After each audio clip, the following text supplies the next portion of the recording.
This will be the easiest bodice and pant block you'll ever make, no matter if you're just a beginner or advanced in sewing. Hello my friends, welcome.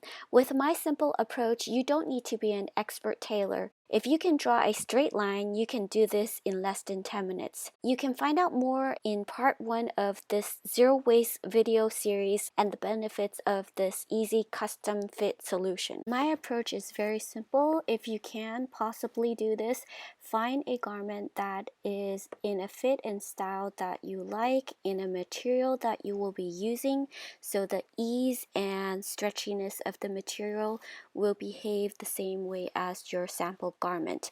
If you cannot find a garment in the exact material and fit, you can loosely base on the measurements on your fit.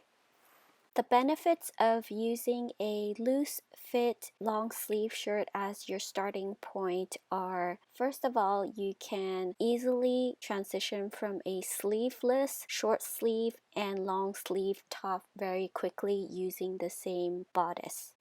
Because this is a loose fit shirt, seam allowance and ease can be added or omitted for now. You can add those later in your design process. First, you'll need a crotch curve from a pair of pants that fits you very well. I've linked a tutorial to how I got my crotch curve. It's really fast. It only takes a few minutes.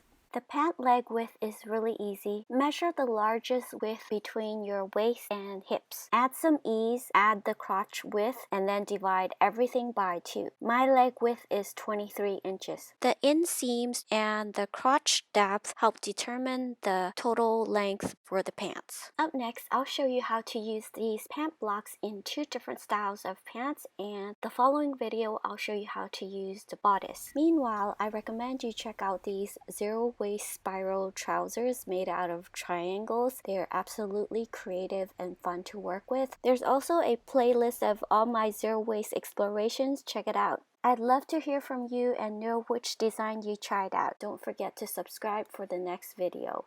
Enjoy, and I'll see you later.